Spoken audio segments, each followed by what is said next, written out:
मनसा गांव में एक लोहार रामगोपाल रहता था।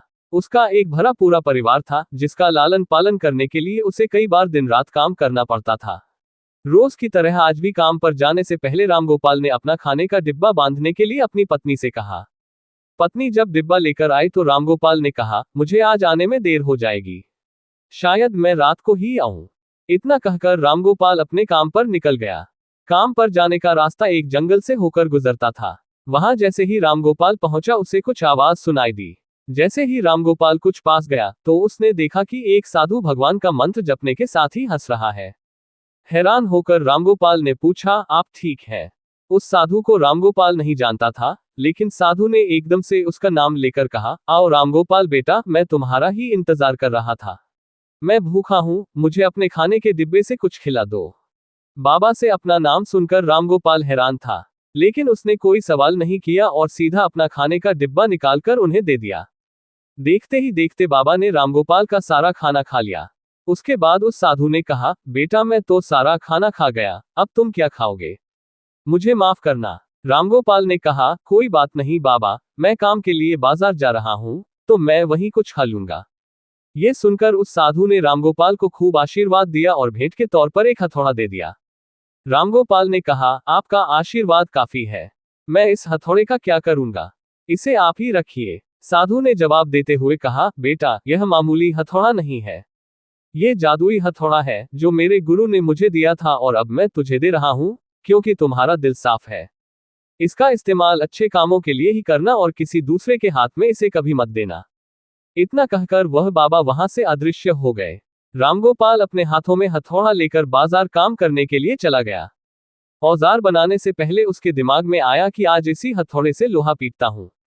जैसे ही उसने लोहे पर हथौड़े से चोट मारी वो सीधा औजार बन गया। दूसरी चोट में लोहे के बर्तन बन गए। रामगोपाल समझ गया कि यह सही में जादुई हथौड़ा है। वो जो बनाने की सोच के साथ लोहे पर चोट मारता, लोहा सीधा वही बन जाता।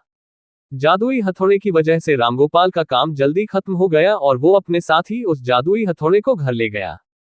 इसी तरह रोज रामगोपाल उस हथौड़े से जल्दी काम खत्म कर लेता और कई बार ज्यादा बर्तन बनाकर उन्हें गांव के लोगों को भी बेच देता था।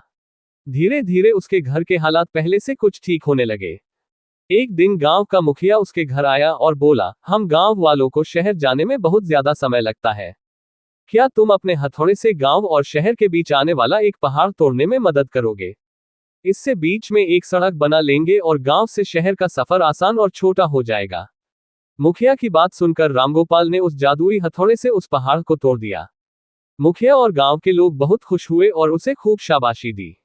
पहाड़ तोड़ने के बाद घर लौटते समय लोहार के मन में हुआ कि इस जादुई हथौड़े से मेरा काम जल्दी हो जाता है, लेकिन कुछ ज्यादा फायदा तो हो नहीं रहा है। इसी सोच में डूबे हुए लोहार घर जाने की जगह दुखी होकर जंगल की तरफ चला गया। उस जंगल में वही साधु बाबा लोहार को दोबारा दिखा। लोहार ने उन्हें अपने मन की सारी बातें बता दी। साधु ने कहा, इसका उपयोग सिर्फ औजार और बर्तन बनाने व पहाड़ तोड़ने तक सीमित नहीं है।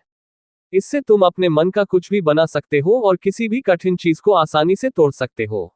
रामगोपाल ने अच्छे से साधु बाबा से उस जादुई हथौड़े को इस्तेमाल करने का तरीका सीखा। उसके बाद रामगोपाल ने बहुत धन कमाया। आज रामगोपाल एक अमीर आदमी बन गया है। अभी भी वो जब भी जरूरत महसूस होती है उस जादुई हथौड़े का इस्तेमाल कर लेता है। चाहे कोई वस्तु हो या दिमाग, इनका इस्तेमाल पूरी तरह से करना चाहिए। साथ ही अपने पास मौजूद सामान का मोल समझना जरूरी है। व्यर्थ हताश होने से काम नहीं बनता।